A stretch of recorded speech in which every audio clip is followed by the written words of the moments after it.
Réflexion Parole semée, une émission de Marc Thomas. J'intitule cette émission « Je désinfecte mes relations ».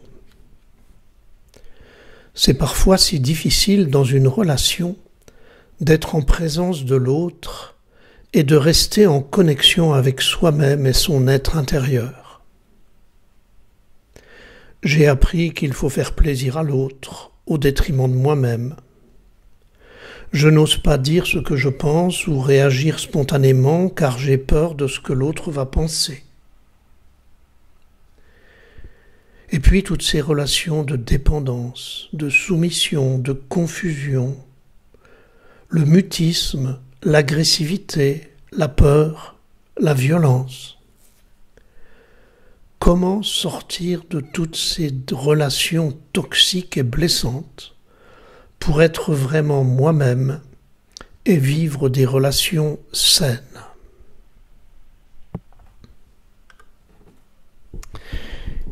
Il va y avoir 3 pistes.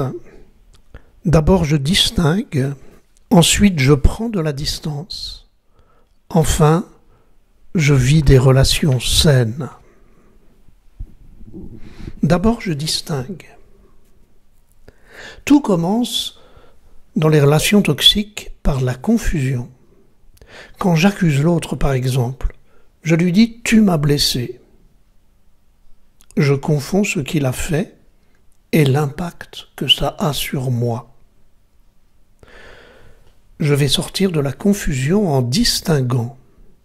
Je distingue d'abord l'acte et l'intention de la personne. Non plus « tu m'as blessé », mais « ce que tu as fait m'a blessé ». Je ne sais pas s'il a voulu me blesser. Je ne connais pas son intention, mais ce qu'il a fait ou ce qu'il a dit, son acte, a eu un impact sur moi. Je distingue aussi l'acte de l'autre et ce que ça m'a fait à moi. Quand tu as fait ça, c'est lui. J'ai été blessé, c'est moi. Je me sens blessé et mon ressenti est légitime. Je n'ai pas à avoir de culpabilité de me sentir blessé. Un autre à ma place peut-être s'en serait moqué, un autre serait parti, mais moi je suis blessé. Ma blessure parle de moi, car un point sensible en moi a été touché.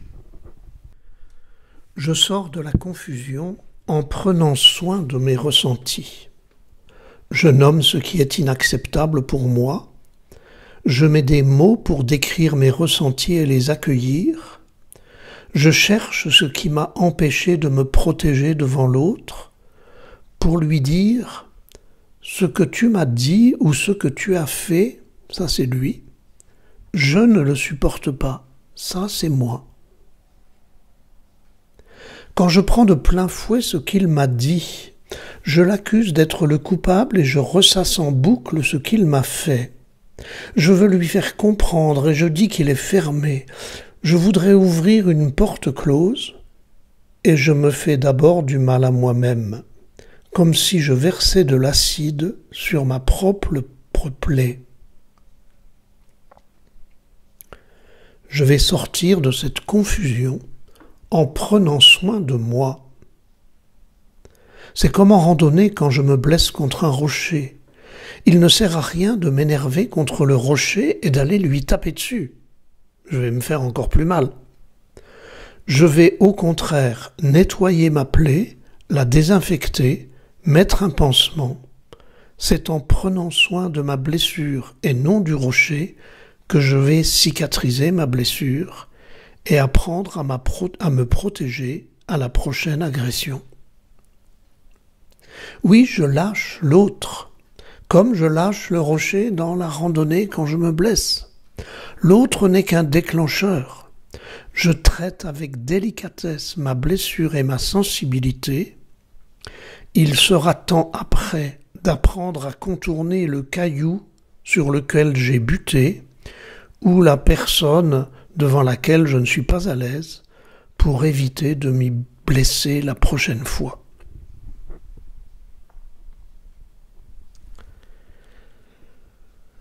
Deuxième piste, après distinguer ce qui est de l'autre et ce qui est de moi, deuxième piste, je prends de la distance.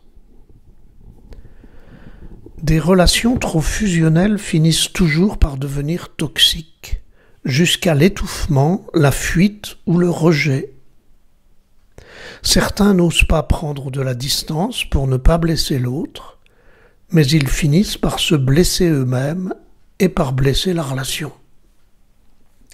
Seules quelques relations hyper toxiques nécessitent de partir, comme on quitte son appartement quand ça sent le gaz, pour éviter l'explosion ou quand le feu s'y déclenche.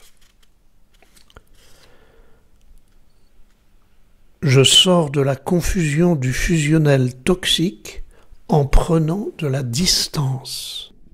Il ne s'agit pas de partir ni de rejeter, mais seulement de préserver son espace intime et de trouver sa zone de confort. Dans la prise de distance, chacun devient à la fois autonome et relationnel, capable de faire des choix personnels et de créer des relations saines et libres. Il faut prendre de la distance pour voir et apprécier le visage de l'autre. Se donner le droit à la distance pour rester capable de vivre la relation. Quand on est les uns sur les autres, on étouffe. Seul et séparé pour être autonome, je serai libre de franchir l'espace pour aller à la rencontre de l'autre. Il y avait distingué en premier, en second, je prends de la distance. Troisième piste, je vis des relations saines. On parle souvent de ne plus faire qu'un, on le dit pour les couples. C'est un bel idéal, pourtant souvent perverti quand il me réduit à n'être qu'une moitié, comme s'il me manquait une moitié pour être et pour vivre. Si l'autre était ma moitié, je n'aurais ni identité propre, ni autonomie. L'un risquerait toujours d'étouffer l'autre, ou inversement de s'écraser devant lui, ou devant elle. Car la moitié qui me manque est en moi, dans cette part de moi que je n'ai pas encore identifiée. L'autre ne pourra jamais la remplacer. Il pourra peut-être me permettre de la découvrir. Je sors de la confusion du face-à-face exclusif vers une dynamique relationnelle. Dans une relation, on est toujours trois. Moi, toi et la relation entre nous, comme un élastique qui attire et met de l'espace. Toi et moi indépendants et capables de vivre seuls, sinon l'autre est réduit à être mon manque ou ma prothèse. Tous les deux autonomes, mais dans une même dynamique. Non pas une dynamique fusionnelle permanente, mais une dynamique relationnelle aérée, où l'interdépendance, la solidarité, l'amitié, l'amour, comme un troisième terme entre deux, crée à la fois de l'espace et de l'union, de la relation, des alliances. Une dynamique relationnelle où nous créons un univers commun. Univers, uni pour aller vers, où nous faisons du un, nous faisons du comme un, en restant deux. Ainsi je vis des relations saines. Et pour terminer, je vous propose d'écouter ce très beau chant de Manique, « Je connais des bateaux ». Écoutez bien, ça a le goût et la saveur de tout ce qu'on vient de dire et de tout ce qu'on peut espérer de relations saines et vivifiantes. Je connais des bateaux par Manic.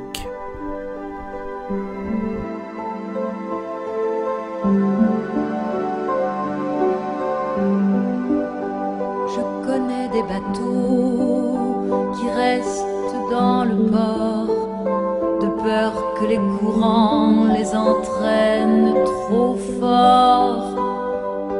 Je connais des bateaux qui rouillent dans le port, à ne jamais risquer une voile au dehors.